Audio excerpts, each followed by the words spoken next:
కూటమి ప్రభుత్వంలో మహిళలే మహారాణులన్నారు పీయూసీ చైర్మన్ మరియు ఎమ్మెల్యే కూన రవికుమార్. ఆమదాల వలసలో ఎమ్మెల్యే కూన రవికుమార్ ఆధ్వర్యంలో చేపట్టిన స్త్రీ శక్తి భారీ బహిరంగ సభలో అధిక సంఖ్యలో మహిళలు పాల్గొన్నారు. కూటమి ప్రభుత్వం మహిళల కోసం చేపట్టిన గొప్ప కార్యక్రమం స్త్రీ శక్తి అని అన్నారు.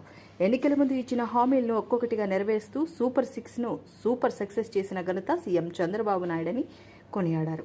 మహిళలకు కూటమి ప్రభుత్వం అండగా ఉంటుందని తెలిపిన ఆయన సీఎం చంద్రబాబు నాయుడు నాయకత్వంలో భవిష్యత్తులో మరిన్ని కార్యక్రమాలు చేపట్టి మహిళల ఆర్థిక తోడ్పాటుకు మరింత కృషి చేస్తామని తెలిపారు. స్త్రీ శక్తి సమావేశాన్ని ఏర్పాటు చేశాం. మహిళా శక్తి ఎంత గొప్పదో, మహిళలు తలుచుకుంటే ఏదైనా చేయగలరు, రాజ్యాలను మార్చగలరు, రాజ్యాంగాన్ని సృష్టించగలరు, నిర్మించగలరు. అంత శక్తి ఉన్నటువంటిది మహిళా లోకం. ఈరోజు తెలుగుదేశం, జనసేన, భారతీయ జనతా పార్టీ అధికారంలోకి వచ్చాక అనేక కార్యక్రమాలు మహిళలకు సంబంధించి చేశాం. ఆ రోజు జగన్మోహన్ రెడ్డి ఒక దుర్మార్గుడు ఒక్క ఛాన్స్ అధికారంలోకి వచ్చిన తర్వాత పేదవాడికి 5 రూపాయలకి అన్నం పెట్టే పథకాన్ని రద్దు చేశాడు అన్నా క్యాంటీన్. వెంటనే తెరిపించాం. ఈరోజు పేదవాడికి 5 రూపాయలకి అన్నం పెడుతుంది. అలాగే ఆ రోజు ఎన్నికల ముందు చెప్పాడు, నేను అధికారంలోకి వస్తే ఎంతమంది బిడ్డలు చదువుకుంటే అందరికీ అమ్మఒడి ఇస్తా అన్నాడు. మోసం చేశాడు. నేను బిడ్డలకు ఇవ్వను, తల్లికి ఇస్తానని మోసం చేసి మళ్ళా ఈరోజు తెలుగుదేశం ప్రభుత్వం ఎన్నికల ముందు మేము చెప్పాం, ఎంతమంది బిడ్డలు చదువుకుంటే అందరికీ ఇస్తాము. ఒకరికి ఇచ్చాం, ఇద్దరికి ఇచ్చాం, ముగ్గురికి ఇచ్చాం, నలుగురికి ఇచ్చాం, 5గురికి కూడా ఇచ్చాం. ఇది మహిళలకి ఆర్థిక స్వావలంబన కోసం, ఆ కుటుంబాల ఆర్థిక స్థితిగతులు మెరుగుపరచడం కోసం ఉపయోగపడుతుంది. అలానే ఈరోజు స్త్రీ శక్తి. ఆ రోజు మహిళా శక్తిని మేము ఎప్పుడు కూడా అసలు మహిళల్ని ప్రోత్సహించిందే చంద్రబాబు నాయుడు గారు. డ్వాక్రా గ్రూపుల్ని ప్రారంభించింది చంద్రబాబు నాయుడు గారు. డ్వాక్రా ద్వారా వాళ్ళలో చైతన్యం తీసుకొచ్చి వంటింటికే కాదు అన్ని వ్యవహారాలని చక్కదిద్దేటటువంటి సామర్థ్యాన్ని వాళ్ళకి నింపి ఈరోజు కెపాసిటీ బిల్డింగ్ నిర్మించి ఈరోజు వాళ్ళందరినీ కూడా స్వయం ఉపాధిగా వాళ్ళంతటా వాళ్ళకి ఎదిగే కార్యక్రమాలు తీసుకున్నాం.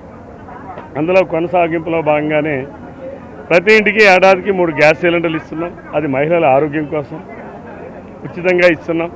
ఆ రోజు మహిళలకి అందరికీ ఉచిత గ్యాస్ కనెక్షన్ ఇచ్చాం వాళ్ళ ఆరోగ్యం కోసం.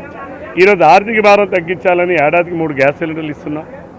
అలానే ఆ రోజు ఎన్నికల ముందు మేము చెప్పాం, శ్రీకాకుళం జిల్లా పరిధిలో ఎక్కడైనా తిరిగితే ఆర్టీసీ బస్సు ప్రయాణం ఫ్రీ అని చెప్పాం. కానీ ఈరోజు ముఖ్యమంత్రి గారు జిల్లాకి పరిమితం చేయకుండా రాష్ట్రంలో ఎక్కడ వెళ్ళినా సరే వారందరికీ కూడా ఉచిత బస్సు ప్రయాణం పెట్టాం. దాని ద్వారా కూడా వాళ్ళకి ఏడాదికి కొన్ని వేల రూపాయలు ఈరోజు బస్సు ప్రయాణం ద్వారా కూడా వాళ్ళకి మిగిలేటటువంటి పరిస్థితి. అలానే రైతుకి అన్నదాత సుఖీభవ. ఆ రోజు మేము చెప్పాం 20,000 ఇస్తామని. ఎన్నికల ముందు మేము చెప్పాం 20,000 రూపాయలు మేము 3 విడతలుగా ఇస్తున్నాం. ఎందుకంటే కేంద్ర ప్రభుత్వం 3 విడతలు ఇస్తుంది, రాష్ట్ర ప్రభుత్వం కూడా దానికి జత చేసి 20,000 ఇస్తామని చెప్పాం. మొదట విడత 7,000 ఇచ్చాం. రెండో విడత కూడా 2-3 నెలల్లో 7,000 ఇస్తాం. మళ్ళీ 2 నెలల్లో 6,000 ఇస్తాం. ఏడాదికి 20,000. ఇవన్నీ కూడా మహిళా రైతులు ఉన్నారు, పురుషులు ఉన్నారు, అందరూ ఉంటారు. అంటే ఈరోజు చేసే ప్రతి కార్యక్రమం మహిళలకి ఆర్థిక స్వావలంబన రావాలని, మహిళల్లో ఒక చైతన్యాన్ని తీసుకురావాలి. మహిళలకి అన్ని రకాలుగా ఈ ప్రభుత్వం అండగా ఉంటుంది. అందుకని ముఖ్యమంత్రి గారు చెప్తుంటారు, ఎవరైనా మహిళలకి ఎంతో దుష్ప్రవర్తన కానీ చేస్తే వాడికి అదే ఆఖరి రోజు. ఈరోజు ప్రభుత్వం మేము వచ్చిన తర్వాత డ్రగ్స్ కేంద్రంగా చేశారు. ఆంధ్రప్రదేశ్ రాష్ట్రాన్ని గంజాయి కేంద్రంగా చేశారు. ఈరోజు గంజాయిని అరికట్టాం. ఎంతోమంది కొన్ని వేల కేసులు కూడా పెట్టాం. గతంలో దీన్ని ప్రోత్సహించింది ఎవరు? వైసీపీ నాయకులు, కార్యకర్తలు గంజాయి అమ్మారు. ఈ ఆంధ్రప్రదేశ్ నియోజకవర్గంలో కూడా కొందరు గంజాయి అమ్మిన గనులు ఉన్నారు వైసీపీలో. అయితే ఆ రోజు పోలీసులంతా కూడా వైసీపీ చొక్కాలు వేసుకున్నారు. ఈరోజు ఎక్కడా కూడా ఎలాంటి ఎవరైనా అసాంఘిక కార్యకలాపాలు చేస్తే తప్పనిసరిగా ఇనప పాదంతో అడిచేస్తారు. ఈరోజు ముఖ్యమంత్రి గారు తీసుకున్న ఇవి అనేక నిర్ణయాలు, ఇవన్నీ ఎవరి కోసం? మహిళల రక్షణ కోసం. ఆ రోజు జగన్మోహన్ రెడ్డి ఎంత మోసగాడంటే దిశ యాపన పెట్టాడు. దిశ చట్టం అన్నాడు. అసలు చట్టమే లేదు. 5 సంవత్సరాలు ముఖ్యమంత్రిగా పనిచేశాడు, చట్టాన్ని తీసుకురాలేకపోయాడు. అంతటి అసమర్థుడు, అంటే అవగాహన లేనటువంటి వాడు. అంత ముందే మేము చట్టం చేశాం. ఆ చట్టాన్ని పేరు మార్చి ఇంకేవో తగిలిచ్చి నువ్వు పంపిస్తే ఏమైంది? కేంద్రం ఆమోదించరా? ఎందుకంటే ఆల్రెడీ నిర్భయ చట్టం ఉంది. నిర్భయ చట్టానికి దీనికి తేడా ఏముంది? ఏమీ లేదు. కానీ ప్రజలను మోసం చేయాలని దిశ చట్టము, దిశ పోలీస్ స్టేషను, దిశ బండి, దిశ యాప్ ఎక్కడున్నాయి? ఎంతమంది మహిళలు ఆ రోజు 33,000 మంది మహిళలు ఈ రాష్ట్రంలో నువ్వు పెట్టిన దిశ యాప్ తర్వాత కూడా కనబడకుండా పోయారు. ఏమైపోయారు తెలియదు. ఈరోజు మా ప్రభుత్వం వచ్చిన తర్వాత 33,000 మందిలో 16,000 మందిని ఈరోజు గుర్తించాం మేము. వాళ్ళందరూ ఎక్కడున్నారో తీసుకొచ్చాం. నువ్వెందుకు చేయలా? అంటే మహిళలు అంటే చిన్న చూపు. మహిళ అని చెప్పి మాట్లాడటమే తప్ప మహిళలకి చేసింది ఏమీ లేదు. ఆ రోజు చంద్రబాబు నాయుడు గారు మహిళలకి 33% రిజర్వేషన్లు ఇచ్చింది చంద్రబాబు నాయుడు గారు. బస్సు కండక్టర్లుగా మహిళలకి రిజర్వేషన్ ఇచ్చి బస్సు కండక్టర్లుగా నియమించింది చంద్రబాబు నాయుడు గారు. పోలీసు ఉద్యోగాల్లో మహిళలకి రిజర్వేషన్ ఇచ్చి పోలీసు నియామకాలు చేసింది చంద్రబాబు నాయుడు గారు. మహిళా పక్షపాతి ఎవరు? తెలుగుదేశం పార్టీ, చంద్రబాబు నాయుడు గారు. ఈరోజు చంద్రబాబు నాయుడు గారు, పవన్ కళ్యాణ్ గారు, మోడీ గారి నాయకత్వంలో ఈ రాష్ట్రంలో మహిళల రక్షణే మాకు ముఖ్యం. మహిళలకి ఆర్థిక స్వావలంబన చేయడమే మాకు ముఖ్యం. మహిళలకి ఆర్థికంగా వారిని ఆదుకోవడమే మనకు ముఖ్యం. అలాగే మహిళా చైతన్యం కూడా రావాలి. ఈ సభలు సమావేశాల ద్వారా వాళ్ళకు ఆలోచన వస్తుంది. ఈ సమావేశాల్లో ఈరోజు మనం ఈ నియోజకవర్గం గురించి మాట్లాడితే గతంలో అనేక కార్యక్రమాలు నేను ఎమ్మెల్యేగా ఉన్నప్పుడు చేశాను. 121 కోట్లు నారాయణపురం రీమోడరేషన్కి ఇచ్చాను. పనులు ఎక్కడా కూడా చేయలేకపోయారు.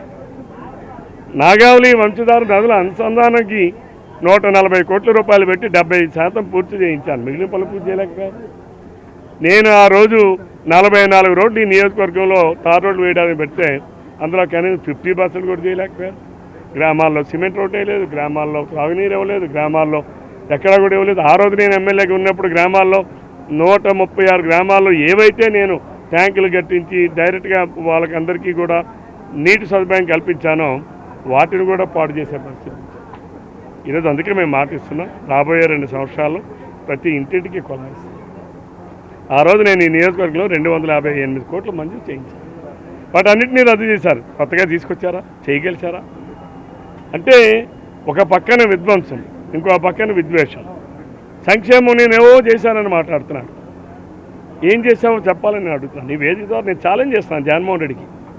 నువ్వు మనిషివైతే నీలో ఏమైనా కాస్త సిగ్గు అనేటటువంటి ఆ రక్తంలో ఏమైనా ఉంటే నువ్వు అమ్మఒడి ఎంతమందికి ఇచ్చావు? మేము ఎంతమందికి ఇచ్చాం? తల్లికి వందలు. నువ్వు రైతు భరోసా ఎంతమందికి ఇచ్చావు? మేము రైతు బంధు ఎంతమందికి ఇచ్చాం?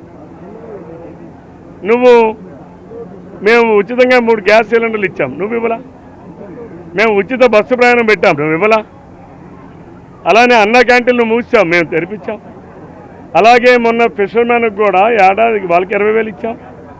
అలాగే ఎవరైతే సెలూన్ నడుపుకునే వాళ్ళు, ఎవరైతే ఈ బట్టలు ఇస్త్రీ దుకాణాలు నడుపుకునే వాళ్ళు, అలాగే ఎవరైతే వేవర్స్ ఉంటారో వాళ్ళందరికీ కూడా ఉచితంగా 200 యూనిట్ల కరెంటు ఉచితం చేశాం. వాళ్ళందరికీ ఉచితంగా ఇస్తున్నాం. ఇవన్నీ కూడా వాళ్ళ ఆర్థికంగా చేసే కార్యక్రమాలు కావా? ఇవన్నీ నువ్వు చేసావా? ఇందులో ఏ ఒక్కటైనా చేసావా? అమలు చేసావా? రైతులకు మేము వచ్చిన తర్వాత మళ్ళీ సబ్సిడీ మీద వాళ్ళందరికీ అనేక కార్యక్రమాలు చేస్తున్నాం. అన్ని పరికరాలు ఇస్తున్నాం. వ్యవసాయంలో సబ్సిడీ చేసాం. యూరియా కొరత, యూరియా నేను అడుగుతా ఉన్నాను. ఈ జిల్లాలో ఉన్నటువంటి వైసీపీ సైకోలు, మీ నాయకుడు 2-3 నెలలు లోపల పోతాడు, ఆ పార్టీయే ఉండదు, తలుపులు క్లోజ్. జగన్మోహన్ రెడ్డి బయటికి రాడు. ఎందుకంటే ఒకటే ఆరా కొన్ని వేలాది కోట్లు ప్రభుత్వ ధనాన్ని, ప్రజాధనాన్ని దోచుకున్నటువంటి వ్యక్తి. అటువంటి వ్యక్తులు సమాజంలో ఉండకూడదు. అటువంటి చీడపురుగులు సమాజానికి హానికరం. ఇప్పుడు ఎక్కడైనా వ్యవసాయంలో చీడపురుగు ఏం చేస్తాడు రైతు? వెంటనే వెళ్ళి దాని మీద మందు కొడతాడు, దాన్ని చంపుతాడు. దోమపోటు వస్తే ఏం చేస్తాడు? వెంటనే వెళ్ళి మందు కొడతాడు. ఎందుకు? అలానే ఈరోజు వైసీపీ వాళ్ళు నేను ప్రశ్నిస్తూ ఉంటా. ఇదే ఆమదాలవలసిన నియోజకవర్గం. అధికారుల లెక్కల ప్రకారం 1,278 మెట్రిక్ టన్నులు యూరియా అవసరం.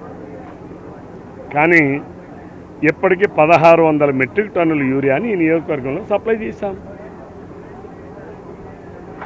ఎరువు లేదని ఈ గ్లోబల్ ప్రచారం ఎవరైతే ఈ వైసీపీ వాళ్ళు చేస్తున్నారో దాన్ని రైతులు నమ్మాల్సిన పని లేదు. ఎక్కడ ఎరువు లేదు. ఇంకా రైతేమి ఈరోజే వేసాడు, 3 విడతలుగా వేస్తాడు. ప్రభుత్వం కూడా 3 విడతలుగా సప్లై చేస్తుంది. ఒకటేసారి ఒక రైతు తీసుకెళ్లి 10 బస్తాలు కొని పెట్టుకుంటాడా? అంత ఆర్థిక సమత ఉంటుందా? యూరియా అనేది అంటే వీళ్ళందరూ ఈ వైసీపీలో ఉన్న సైకోగాలకి ఎవరికి వ్యవసాయం చేయడం కూడా రాదు, వ్యవసాయం గురించి నాలెడ్జ్ లేదు, ఆ జగన్మోహన్ రెడ్డికి లేదు, వీళ్ళకి లేదు. యూరియా అనేది 3 విడతలు వేస్తారు, ఇంకా అవసరమైతే 4వ విడత కూడా వేస్తారు. ప్రభుత్వం అనేది ఇప్పుడు రైతు ఒకటేసారి వెళ్ళి 10 బస్తాలు కొనుక్కునే సామెత ఎంతమందికి ఉంటుంది? ఉండదు. ప్రభుత్వం ఎప్పుడు కూడా మూడు సార్లు మేము సప్లై చేస్తుంటాం. అయినా సరే ఈ నియోజకవర్గంలో 1600 మెట్రిక్ టన్నులు సప్లై చేసాం. ప్రైవేట్లో ఇచ్చాం, ప్రభుత్వంలో ఇచ్చాం. ఇంకెక్కడ ఎందుకు ఇది ఉంది?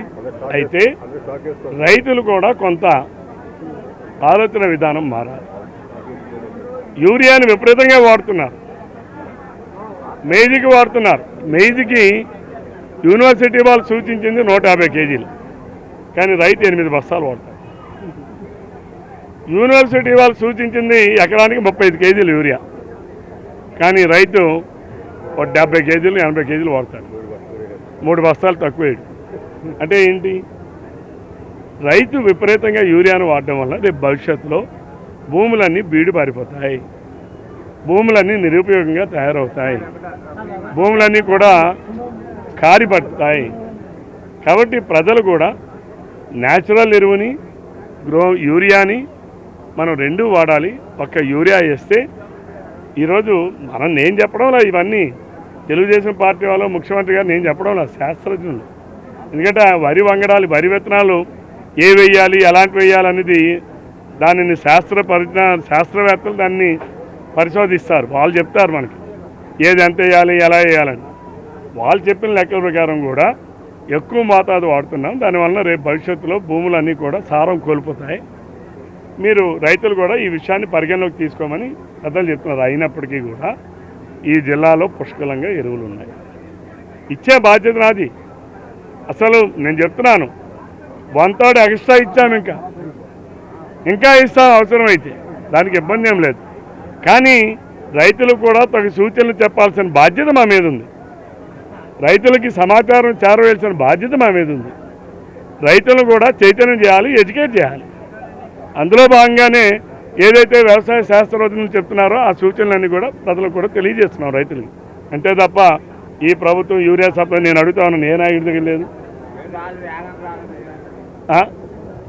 ఈరోజు రైతు ఎప్పుడు వెంటనే వేసాడు, 3 విడతలకు వేస్తాడు, 3 విడతల్లో తప్పనిసరిగా అందిస్తాం. అయితే ఇక్కడ కొన్ని మన నియోజకవర్గంలో జరిగిన పొరపాటు, మనకు వచ్చిన యూరియాని ఇక్కడ రైతులే వాళ్ళ చుట్టాలకి, వాళ్ళ బంధువులకి, వాళ్ళ స్నేహితులకి, వాళ్ళ సన్నిహితులకి, వేరే నియోజకవర్గాలకి